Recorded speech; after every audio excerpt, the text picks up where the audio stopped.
Hello everybody and welcome to Taff's Word. This one is quite suitably named Why Are We Panicking? And why are we panicking? Basically, now, I'm not telling anybody how to support their football club. I'm not telling anybody that they can't vent their frustrations. I'm not telling anybody that they can't have an opinion. What I'm saying is that it's been very disappointing of late to see such derogatory posting on social media and people saying some of the most ridiculous things about the football club, about the manager, about the players.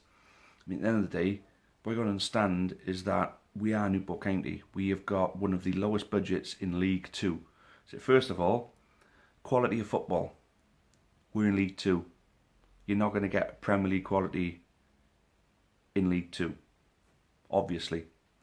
I mean, look at it. We got one of the lower budgets, so we're not going to have the highest quality of players. I mean, we're going to have a talented bunch, like we have got. We have got a talented bunch of players when they're all fit, of course. No one obviously takes the injuries and everything like that into consideration. We had an absolute hatful of them.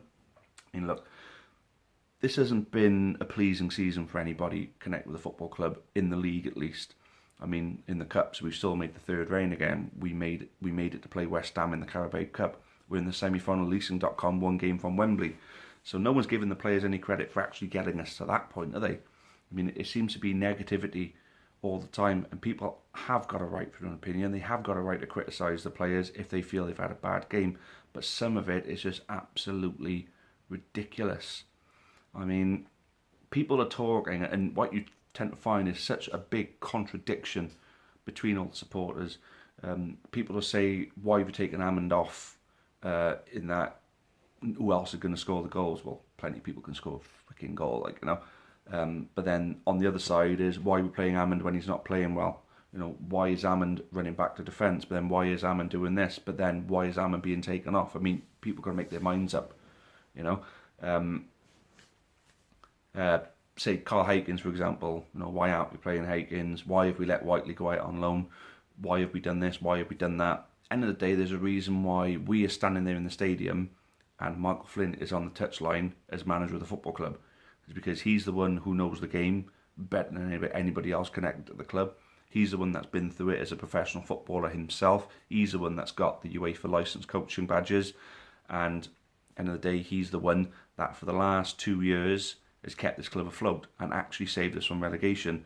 Yep, okay, you can't look backwards, you've got to look forwards. Get that completely. But yeah, why not look forward? Why not look forward to the fact that we got players coming back from injury, lots of them.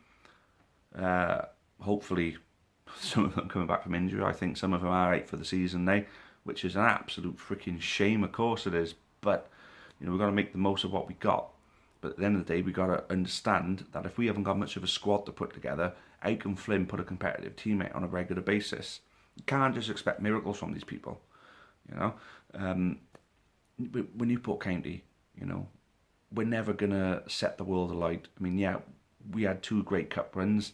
Are they going to be, well, can't really call 2 years in a row a one-off, but, are we likely to see that again? Never say never, but the chances are probably not, not for a while. I mean, we could go to Wembley again, but, we always thought the first time we go to Wembley is the chance in a lifetime, and then we go to Wembley the season afterwards and get promoted back to the Football League. Then a few years later we go to Wembley again, and then again in the playoff final again. Obviously we lost this one, but you got to understand though, guys, is we are a small club who's punching above our weight, and we have been spoiled as supporters. Take your mind back to 2010, that record-breaking season. Before that, if we were having the season we're having now, would you really be on the whinge about it? Probably not. The fact is, we've been spoilt over the last decade, and especially in the last few seasons. We've raised our expectations against what our achievements have been. And now, because we're not hitting those expectations, we're getting frustrated and we're coming down on the football club too hard, in my opinion. I think some of the things that are being said are absolutely ludicrous, outrageous. I mean, it's absolute crap, some of the things I've read. Really, really calling Flinny clueless, saying that our players are crap. They're our players. We've got them. You know, the only way you're going to get the best out of them is to encourage them, to get behind them, you know, cheer them on, actually make an atmosphere. I mean, if not for the likes of myself and the boys that stand around me in the Hazel, there'd be no atmosphere in Ronnie Brady. It would be dead. There'd be one or two people trying to start a chant and no one joining in. That's what it would be. It would be a dead ground and no one would want to play there. So where's the vocal support gone? Well, we got a reputation for having a good vocal support. Where's it gone? Yeah, the football haven't been overly exciting, but why not make the atmosphere exciting? If the atmosphere improves, maybe the standard of football improves. I mean, yeah, you can't be counting on fans to create an atmosphere to get the best out of players. You shouldn't be expecting it, but it helps. That's all I'm saying. It helps. Show a bit of pride in your team. Actually get behind them. Make a bit of noise. It doesn't take much, does it? I mean, you might have a bit of a sore voice at the end of it, but you know, you support the county. You support the club. Why wouldn't you? I absolutely adore this football club. I mean, what gets me is the argument of we pay our hard-earned money. It's like, yeah, okay, I've got to respect anybody that puts their hand in their pocket to go and watch Newport County. You have my respect for that and that alone. But when you use an argument as a reason to run the club down, oh, I spend my money, you know, I should be getting more for my money. I mean, you're talking like a customer there, not a supporter. Me, supporter, buy a season ticket every season, still go and volunteer. So it obviously for me, it's not about the money. Because if I buy a season ticket every year and I volunteer, I'm putting my money in when I don't really need to, but I'm putting my money in because I want to. Because I love my football club to death. I absolutely adore Newport County AFC. So I'll do anything I've got to help the club progress, whether that be cheering the players on as a fan in the ground, or whether it be helping raising money or boosting the profile through what I'm doing here and what I do with the Amber Army social media streams. I absolutely love this football club, and yeah, I get upset when we lose games. I get frustrated when we lose games. I'll tell people, oh, we were shit. Yeah. End of the day, if we were shit, we were shit, and no one knows that more than the players and the manager themselves. But do you honestly think that they're under some kind of illusion that they were good when they were shit? They were the ones playing the game. I know when I've played a game of football and I've been shit, I can walk away and say, I was shit then. If I've done well, I can walk away and say, I did good then.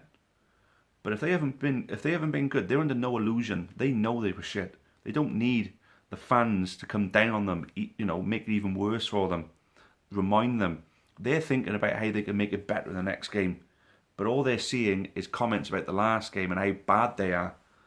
So do you honestly think someone put into that state of mind is really, really going to excel in their next game? I mean, they're professional footballers. That's what they're paid to do, of course.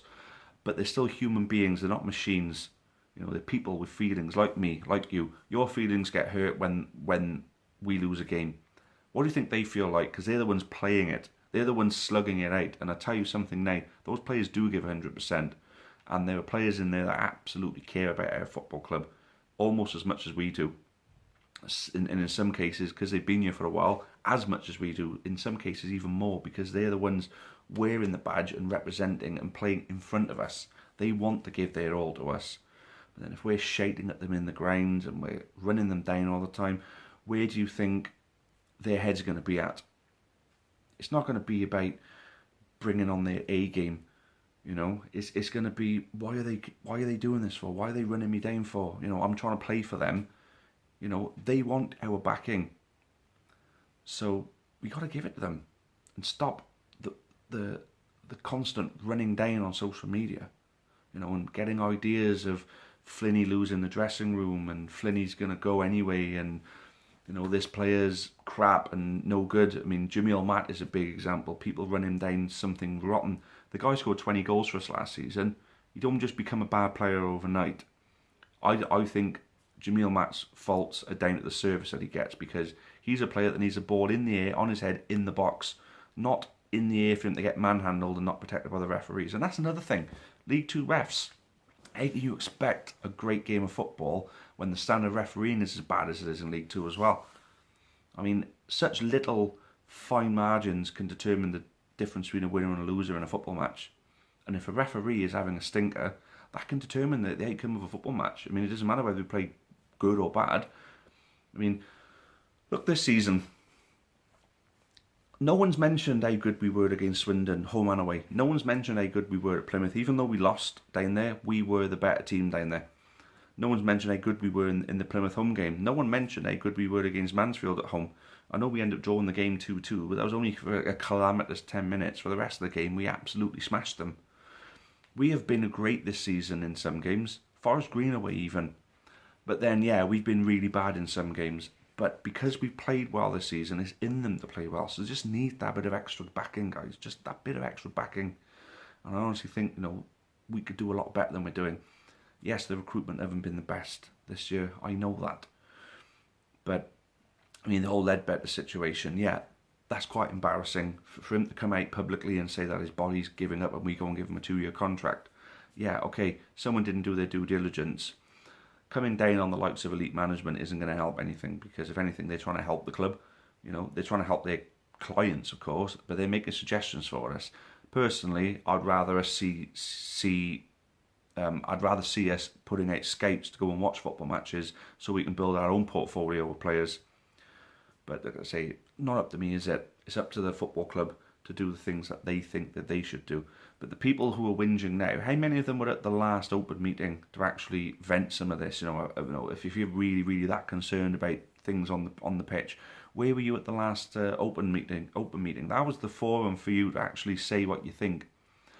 I had to ask the question about elite management in the last one, not because I wanted to put the board under the spotlight about elite management. I just wanted to know a bit more about them, because people are slagging them off. Who the fuck are they?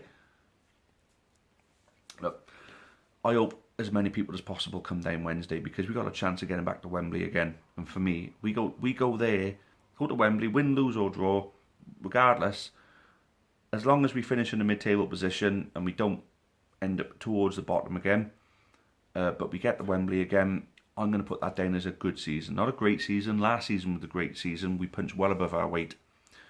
We got to realise we can't expect to finish in the top 7 places every season when we're not even anywhere near the top 7 with the money that we've got to spend on players.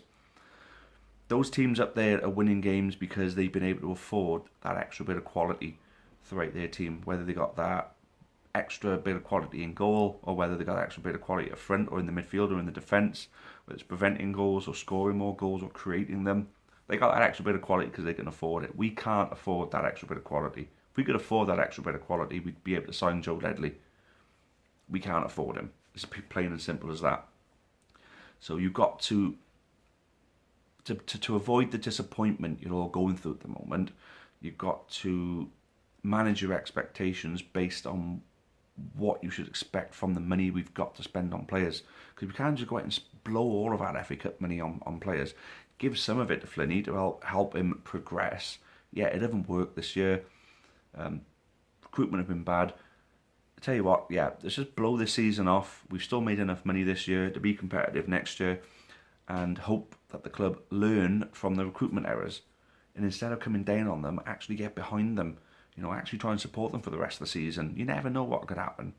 Anyway, I'm going to call it time on that one. Thanks for watching, guys. Hope none of you are going to take any of this to heart. It just disturbs me when I see so much negativity around the club. I love it to bits, and it's not that I don't want a bad word said about the club, because if the club does something wrong, or if the team have been as bad as they have been at times this season, yeah, they need to face the music. But to say some of the shit that I've seen on Facebook, especially on that county chat, it's just not completely uncalled for, and it's not going to help. That's all I'm saying. Anyway, thanks for watching, guys. Cheerio for now, and as always, up the county. Thank you. Many thanks for watching the latest content on the Amber Army channel. Please make sure you leave us a like. Make sure you subscribe for more content, both for the neutral football fan and also plenty of Newport County.